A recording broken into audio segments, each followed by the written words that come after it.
Imagine a world where flying cars are just another mode of transport, where drones are fighting diseases and entire forests are planted from the sky. This isn't a scene from a sci-fi movie, this is a reality and it's happening right now thanks to a startup called Marut Drones. Like Uber for the drones in India.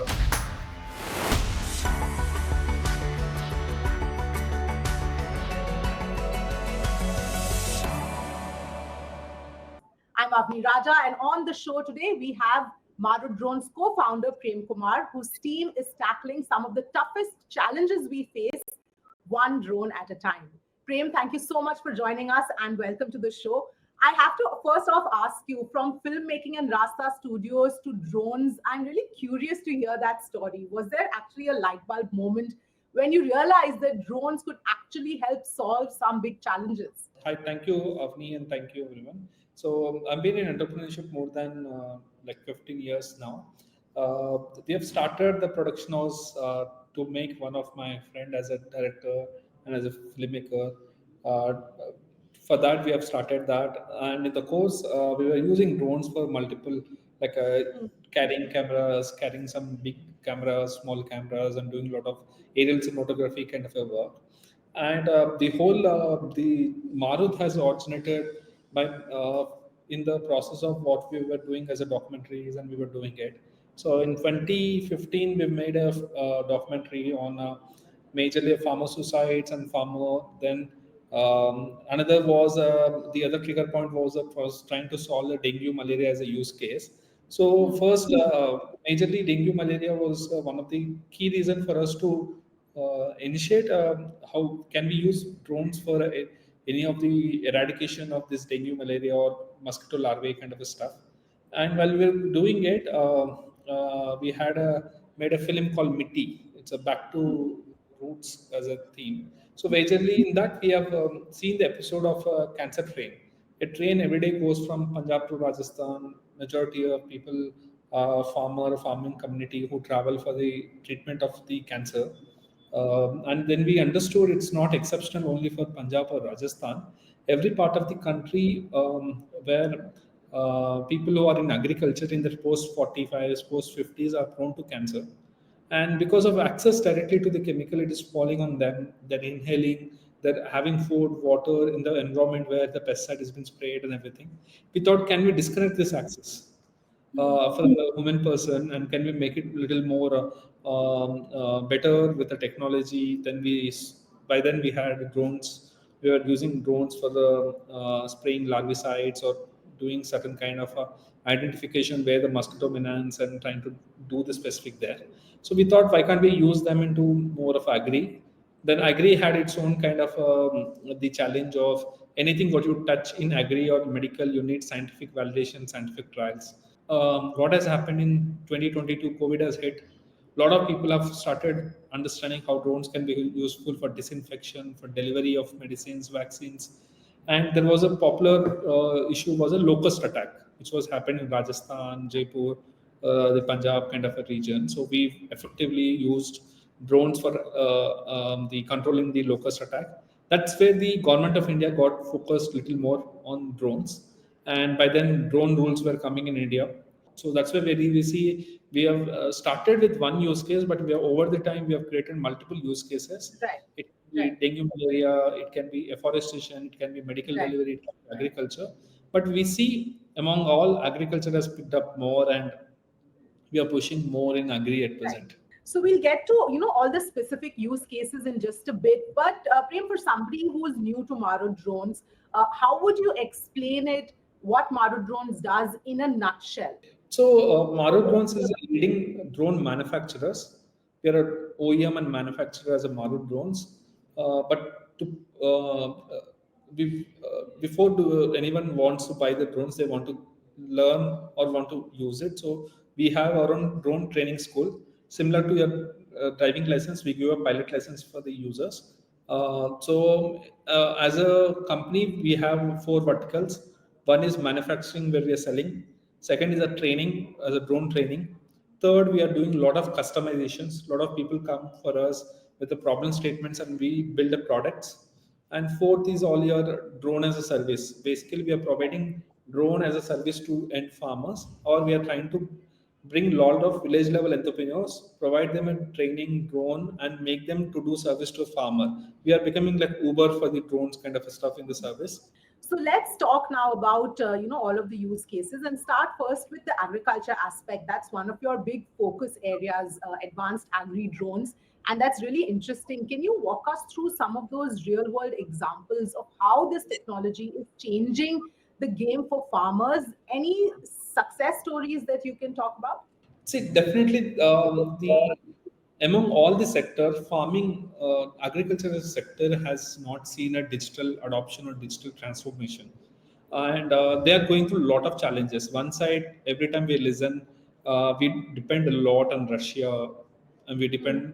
We're exporting a lot of the grains to oil and a lot stuff because the production, what is levels in India has reduced.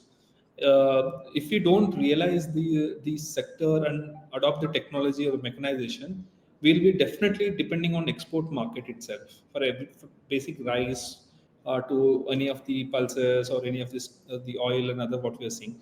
So the key challenge what we saw was first is the labor force which were working in agriculture have moved from agriculture and doing a lot of odd jobs in the cities. It can be your all chai walas to your office secretaries to your other the auto, Ola, Uber, other stuff. So there is no skilled agriculture labor force in the villages. First, second is the people who are in agriculture are aged. They're post 50s, post 45, and the younger crowd, which is around 20 to 50 years, are moved out of agriculture and doing other jobs. So third is the practices what they follow is very ineffective.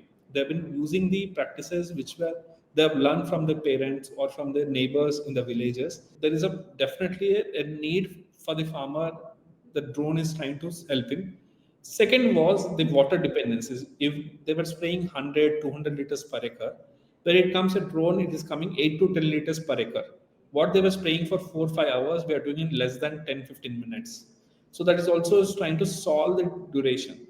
Third is majorly they do multiple sprays.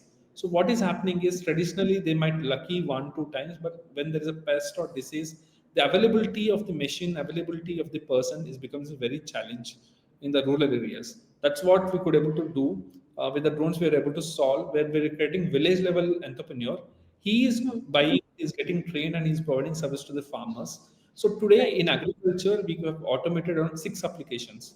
It is like tractor does multiple activities, right? Similar, these are aerial tractors, starting from spraying, second fertilizer, third pollination, fourth direct seeding.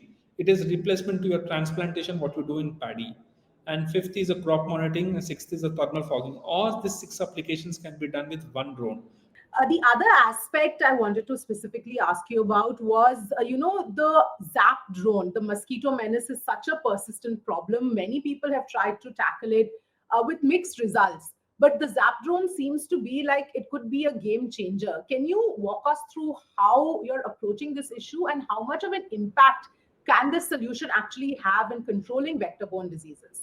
What we have realized is these are human-made diseases. Basically, we have not kept our surroundings or water which is stagnating is not clean. So still in India, the people die because of the dengue, malaria is higher than what you see the because of the road accidents, because of any other incidents. So that's the intents of the problem what we have. So and traditionally from Bill Gates to all the philanthropists also have worked towards eradicating this malaria, gave a lots of funds for India, not only for to the world. Can we make it a disease-free, vector-free, or disease-free kind of countries or cities? What everybody is looking at. So in that, what we saw was in Hyderabad, there are a lot of lakes, and there is a Musi which goes from in the city of the part of the city, and a lot of graveyards are there in the banks of the Musi. So what is happening is there's a continuous kind of the wastage has been dumped into it. So the BOD levels are so high, there is no aquatic life inside. So the in the lakes there's a water hyacinth plants. Underneath there are mosquitoes which are breeding, Because of that, people are getting into the water bodies, that cleaning up, they're applying oily kind of a layer. The mosquito larva doesn't get oxygen. So what we saw was this was manually done. Like if you have 20 acres lake, around 10, 15 people are getting into the water to the neck level. They're cleaning it up and they're applying the oily kind of stuff. In that, around one third or one fourth is only accessible. Remaining is inaccessible for them to go and do it. So what they were doing for 20, 25 days, we did it in one day. What they were spending 25, 30 lakh rupees, we have did it in less than 25, 30,000 rupees. We could able to do. So we have brought from a 20,000 dengue cases to less than 500, around 20,000 malaria cases to less than 1,000 in the city of Hyderabad. And every week on week we did it. And that's where we saw it's not just the drone, it is a sensor which is tapping a mosquito, telling what is the density in that locality, what if there is a female male kind of the population of the mosquito. Based on that, we could able to tell if it is a female, more is happening. Based on the technology like machine learning and the frequency, wind beat frequency of mosquito, we could tell them what species it is, Aedes, Culex, and based on species, we could tell what disease is prevailing in that locality.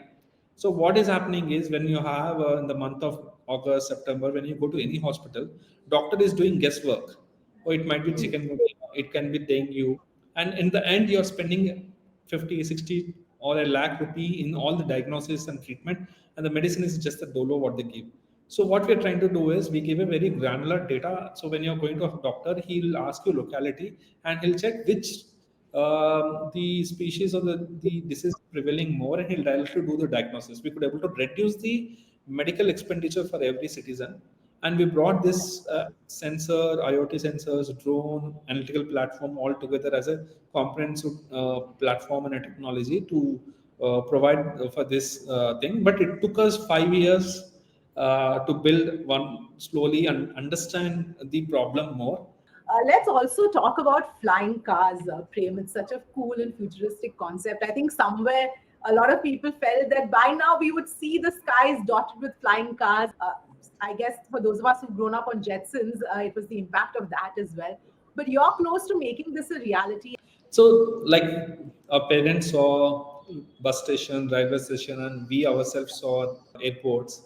Definitely, we're gonna see next to drone ports and like Vati ports kind of a locality where we will go. Someone will sit in an eVTOL or a drone, and it takes us to one place to another place.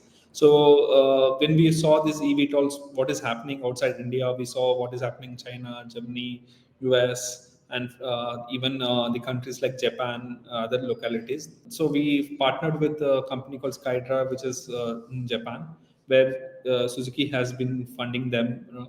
So we wanted to bring them to India. So what? It's a three-passenger taxi where the pilot and two passengers can be sat. It's a eVTOL. So the like you have the fare for your bus, train, the air flight.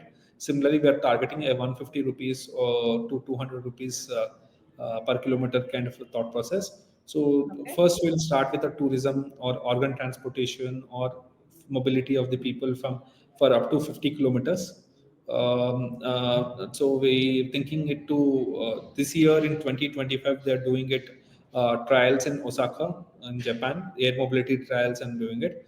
By 2026 we want to bring them to India, bring a model, test them in India, go through all the regulatory change, because in India eVTOL policy is yet to come. So using for a drone taxi or sending a drone taxi for a not visible kind of a BVLOS, all this the clearances has to be taken care. So we are also working with a regulatory department, can be Minister of Civil Aviation or DGCA, for working getting clearances and certifications for it. So by 2026 or 2027, you can see this eVTOL as a reality in India. So let's talk some numbers. What's the current scale of production, the customers, partnerships that you have currently, the path to profitability, whatever you can share? See, presently we have around 50 drones per month we are doing at present. Immediately we are scaling. We have raised funds recently, so we are increasing the facility to 100 drones per month to 1,000 drones per month kind of a facility. We wanted to increase our infrastructure.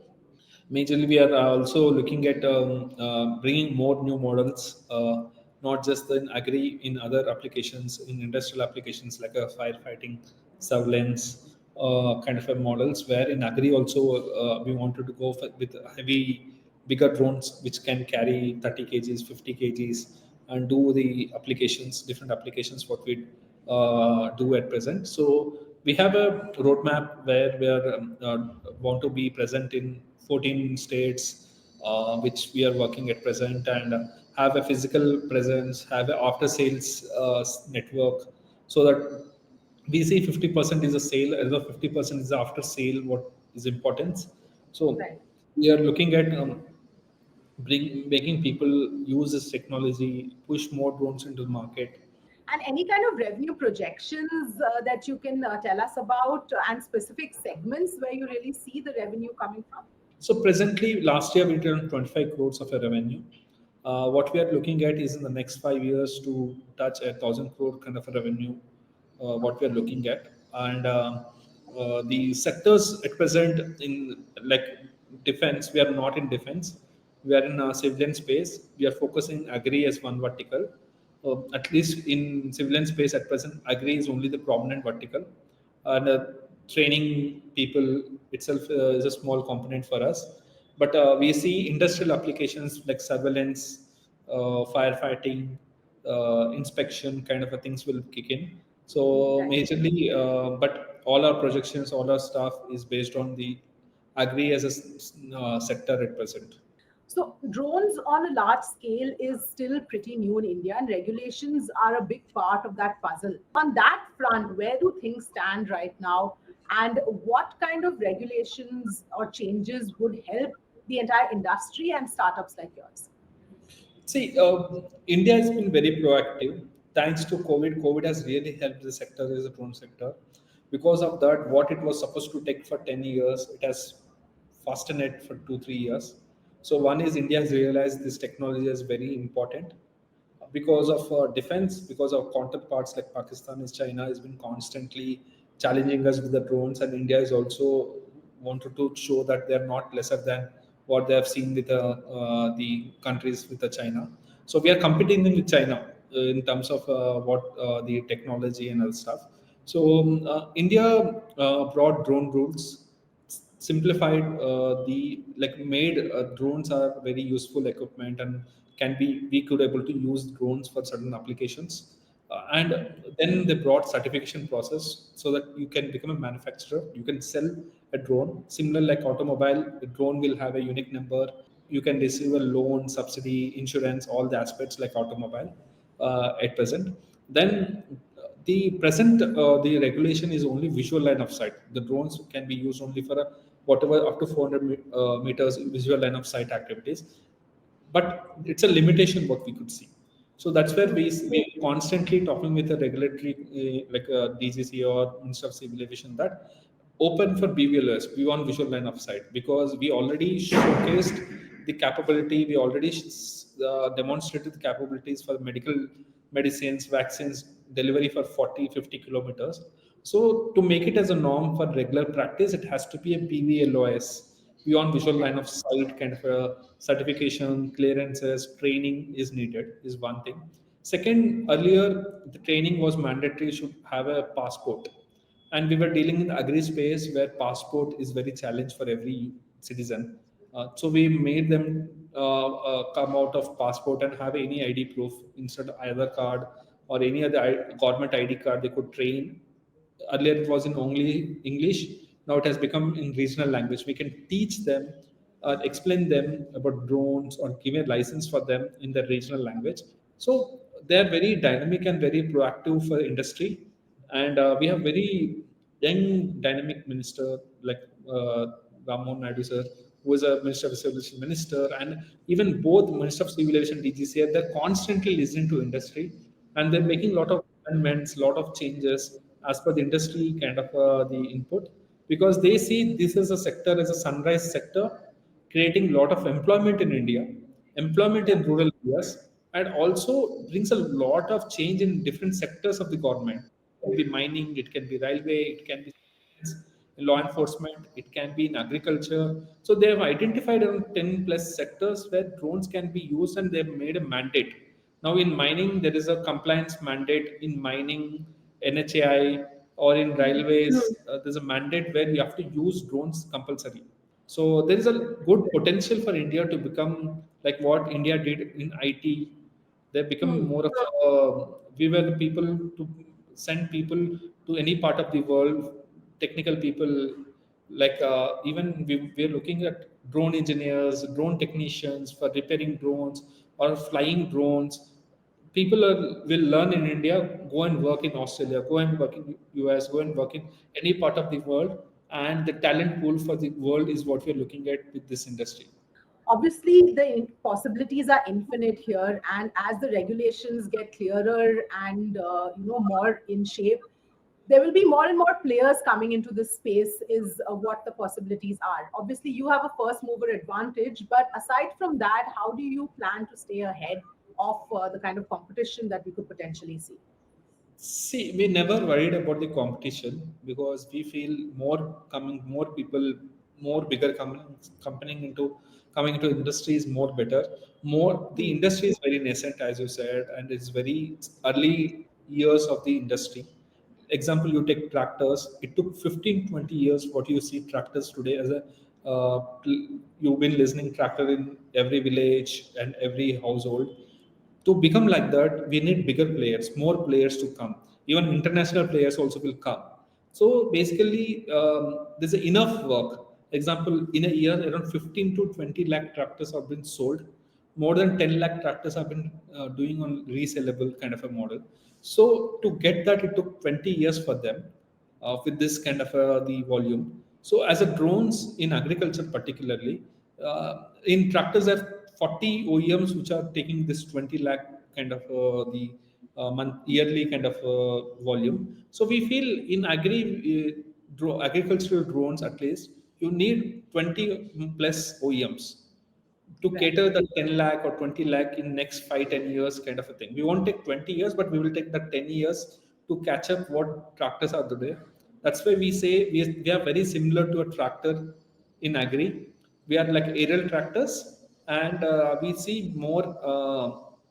We are trying to retain people in agriculture, bringing people from cities to rural areas, giving employment, making them earn more than what they earn in cities, and equivalent to any of the field, like what you IT employees saves a 60,000 to a lakh rupee a month. Similarly, we want someone who's adopted the drones, sitting in his own village, earning minimum 50-60,000 per month after all their expenditure is what we are looking at. And we welcome more competition because more competence, better product. The even farmer will be getting benefited. The customer will be benefiting with a better kind of a pricing, better kind of a application and the use case. Right, absolutely. So there's space for everyone, at least in the current scheme of things. Yes, yes. Prem, let's do a quick rapid fire. I'll ask you some quick questions, and the first thing that comes to your mind. The one drone feature at Marut Drones you're particularly proud of. It's autonomous. Okay. Flying cars or self-driving cars? What is your preference towards? Flying cars. Okay. What's the biggest misconception about drones that you'd like to clarify? Difficult to use and difficult to manage. It's very simple. If you are able to operate a mobile phone, you can operate a drone. Okay. Drones in 5 years, what's the one thing that you think they'll be doing that they aren't doing as yet? The high-rise building, painting, cleaning, firefighting, or doing any of deliveries which not yet started, where you order something, comes to your apartment, central place, and dropping it, or you have any health issue, want a blood, you don't need to bother whether it is in 50 kilometers away, 100 kilometers away. You could able to save someone's life in very less than 1 hour, whatever you could deliver. Right. Okay. What's a dream collaboration for Marut Drones? See, definitely the collaboration is with when we are doing working with deliveries, the stuff. It will be like working with NASA or working with the ISRO kind of a collaborative kind of thing, where you're trying to not just looking at a one city, one region. It is like as a India overall. How could I do better? Then could I do more of a multi-country kind of a partnerships kind of stuff, and do bring that whatever we are aspiring in terms of efficiency, bring a technology for the impact and the difference what we are going to bring. Okay. What's the biggest challenge that you foresee in scaling up Marut Drones? See, still the challenge is on the R&D and the more of the supply chain. Basically, still we depend on Taiwan or different countries for the certain component, certain kind of a thing. In India, still it is not matured like automobile, the component industry. So we might able to bring up fantastic use case, fantastic kind of application, but that needs a lot of supply chain in India itself. Do a lot of indigenization in India, and create that value, rather bringing something from outside India and doing something for a short term. Right. If you could make one regulatory change today, if you had that power, what would it be for this industry? It's a BVLOS. You can send a drone to any locality, and so that you don't constrain to one place or one locality. So I can send a drone for 100, 200 kilometers and able to solve certain problem is what we're looking at. Okay, all right. We'll leave it there. Prem, thank you so much for joining us and sharing your story with us. Thanks a lot. Thank you.